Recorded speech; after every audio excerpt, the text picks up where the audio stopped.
अब हजुरलाई काठमाडौँदेखि झापासम्म जानु छ भने सिमरिकले नयाँ गाडी लिएको आएको छ होइन। अनुसारलाई म गाडीको भित्र देखाउँछु होइन के फेसिलिटी छ भनेर सिमरिक गाडीमा है।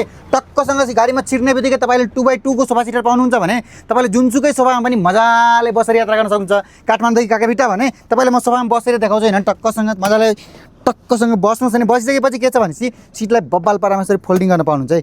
मजाले फोल्डिङ गर्नुहोस् होइन। फोल्डिङ गरिसकेपछि के छ भनेपछि तपाईँले ब्ल्याङ्केटदेखि लिएर एसीको पोर्ट छ ठल्ल हावा आउनको लागि भनेपछि छेउमा तपाईँले झ्यालदेखि लिएर फ्यान सम्पूर्ण कुराको बन्दोबस्त छ है। अब तपाईँले मोबाइल नै चार्ज गर्नु पऱ्यो भने छेउमा हेर्नु चार्जिङ पोर्टको बन्दोबस्त छ भने तपाईँले यसमा चाहिँ युएस पिनदेखि लिएर नेप्लिज पिन जुनसुकै पिन पनि चार्जर लगाएर मजाले चार्ज गर्न सक्नुहुन्छ।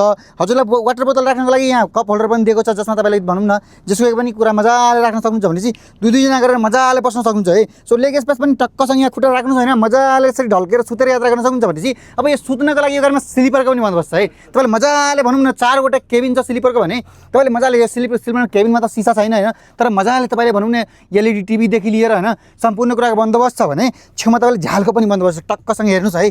तपाईँले मजाले यसरी छेउमा झ्यालको बन्दोबस्त पाउनुहुन्छ भनेपछि एलइडी टिभीदेखि लिएर सम्पूर्ण कुराको बन्दोबस्त छ होइन। सो अब सबै स्लिपरमा पनि यात्रा गर्दै हुनुहुन्छ काठमाडौँदेखि काकाभिटा र काकाभिटादेखि काठमाडौँ भने सिमरिक गाडीको स्लिपरमा एलइडी टिभी पनि पाउनुहुन्छ। यसको टिकट सम्पूर्ण गोमाइको एप्लिकेसन एभाइलेबल छ। आजै गएर गोमाइको एप्लिकेसन डाउनलोड गर्नुहोस् र मजाले सिट सुरक्षित गरेर तपाईँलाई जुनसुकै सिट पनि मनपर्छ भने छानी बुक गर्न मिल्छ भने तल दिएको WhatsApp नम्बरमा पनि सम्पर्क गरेर बुकिङ गर्न मिल्छ। सो आजै गएर मोबाइलबाटै गोमाइको एप्लिकेसन डाउनलोड गर्नुहोस् प्ले स्टोर एप स्टोरमा र मजाले बुकिङ गरेर काठमाडौँदेखि काकाभिटा धरान विराटनगर जुनसुकै ठाउँ पनि यात्रा गर्न सक्नुहुन्छ। सो सिमरिक गाडीको सर्भिस भनेको सबै ठाउँमा छ। मजाले यात्रा गर्नुहोस्। धन्यवाद।